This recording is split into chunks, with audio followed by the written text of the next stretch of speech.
മനസ്സിലാക്കേണ്ട ഒരു കാര്യം ഉണ്ടെന്ന് ചോദിച്ചാൽ, നമ്മുടെ കർത്താവായ യേശു ക്രിസ്തുവിലാണ് വലിയ രക്ഷ കിടക്കുന്നത്. അപ്പോസ്തലന്മാർ ഒരുമിച്ച് പറഞ്ഞു, മറ്റൊരുത്തിനൊരു രക്ഷയില്ല, രക്ഷിക്കപ്പെടുവാൻ ആകാശത്തിൻ്റെ കീഴിൽ നൽകപ്പെട്ട വേറൊരു നാമവുമില്ല. കാരണം യേശു ക്രിസ്തുവിൻ്റെ നാമത്തിലൂടെയാണ് ഈ ലോകത്തിന് വിടുതൽ കിട്ടാൻ പോകുന്നത്. കാരണം യേശു ക്രിസ്തുവിൻ്റെ വരവ് തന്നെ നാം മനസ്സിലാക്കേണ്ട ഒരു കാര്യം ചോദിച്ചു കഴിഞ്ഞാൽ, സർവ്വജനത്തിൻ്റെയും പാപങ്ങളിൽ നിന്ന് രക്ഷിപ്പാൻ ഇരിക്കൊണ്ട് എന്ത് ചെയ്യാം? അവൻ യേശു എന്ന് പേർ വിളിക്കണം. അപ്പോൾ തൻ്റെ ജനത്തിൻ്റെ പാപങ്ങളിൽ നിന്ന് രക്ഷിപ്പാൻ ഇരിക്കൊണ്ടാണ് അവൻ യേശു എന്ന് പേർ വിളിക്കുന്നത്. യേശുവിൻ്റെ പ്രധാനം നമുക്ക് മനസ്സിലാക്കാൻ പറ്റുന്നത്, എല്ലാ മനുഷ്യനും ശാപത്തിൻ്റെ കീഴിൽ കിടക്കുന്ന ഈ ശാപത്തിന് വിടിവിക്കാൻ, ശാപം എന്ന് പറയുമ്പോൾ അത് അനുഗ്രഹത്തിന് തടസ്സമായി നിൽക്കുന്ന ഒരു സംഭവമാണ് ശാപം.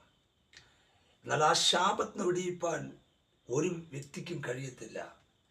കാരണം ഈ ഭൂമിയിൽ ആയിരിക്കുന്ന എല്ലാവരും ശപിക്കപ്പെട്ടവരാണ്, ശാപത്തിൻ്റെ കീഴിലാണ്.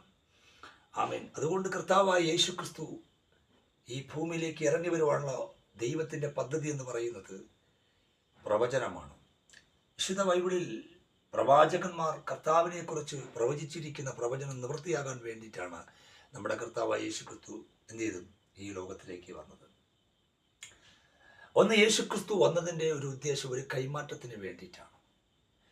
കാരണം എന്താണ് കൈമാറ്റം? അത് നമുക്ക് ശ്രദ്ധിച്ച് കേൾക്കാം. ഒന്ന്, നമ്മളെ കർത്താവിൽ കിടക്കുന്ന ദൗത്യം നമ്മളിലേക്ക് കൈമാറണം. അതാണ് യേശുവിൻ്റെ പദ്ധതി. ഒന്ന്, യേശു ക്രിസ്തു നമ്മുടെ പാവങ്ങൾക്ക് വേണ്ടി, അപ്പോൾ ഒന്ന് നമ്മുടെ പാവങ്ങൾക്ക് വേണ്ടി, കാരണം ഒരു ശിക്ഷിക്കപ്പെടുവാൻ, കാരണം ഒരു പാപിയാണ്, അല്ലെങ്കിൽ ആ ഒരു പാപത്തിൻ്റെ ശമ്പളമാണ്, അല്ലെങ്കിൽ പാപം ചെയ്തതിന് എന്തുണ്ട്? തെറ്റ് ചെയ്ത ശിക്ഷയുണ്ട്. അപ്പം ജീവിതകാലം മുഴുവൻ നമ്മൾ ചെയ്തു കൂട്ടിയ, നമ്മുടെ പിതാക്കന്മാർ ചെയ്തു കൂട്ടിയ ആ ശാപം മുഴുവനും അത് നമ്മുടെ മേൽ കിടക്കുമ്പോൾ, തലമുറയിലേക്ക് കിടക്കുമ്പോൾ, ആ ശാപത്തിന് വിടുവിക്കാൻ വേണ്ടി സർവശക്തനാകുന്ന യേശു ക്രിസ്തു നമ്മുടെ ശാപം ഏറ്റെടുക്കുകയാണ്. ആ ശാപം ഏറ്റെടുത്തില്ലെങ്കിൽ നമുക്ക് എന്ത് കിട്ടില്ല? അനുഗ്രഹം കിട്ടില്ല. യേശു കർത്താവ് ശാപം ഏറ്റെടുത്തുകൊണ്ട് അവൻ്റെ അനുഗ്രഹം നമ്മളിലേക്ക് തന്നു. കാരണം മരത്തിന്മേൽ തൂക്കപ്പെടുന്നവൻ ശപിക്കപ്പെട്ടവൻ എന്ന് എഴുതിയിരിക്കുന്ന പോലെ യേശു നമുക്ക് വേണ്ടി, അതിൻ്റെ അർത്ഥം യേശു നമ്മുടെ ശാപങ്ങൾ ഏറ്റെടുത്തു.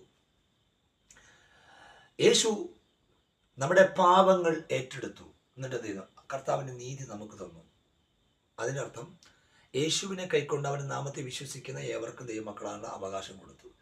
പാപി എന്നുള്ള പദവി മാറ്റി അവൻ ദൈവമക്കൾ എന്നുള്ള പദവി നമുക്ക് തന്നിട്ടുണ്ടെങ്കിൽ നാം പാവിയല്ല, ദൈവത്തിൻ്റെ മക്കളായതുകൊണ്ട് ദൈവത്തിൻ്റെ മക്കൾക്കെന്തില്ല? മരണമില്ല.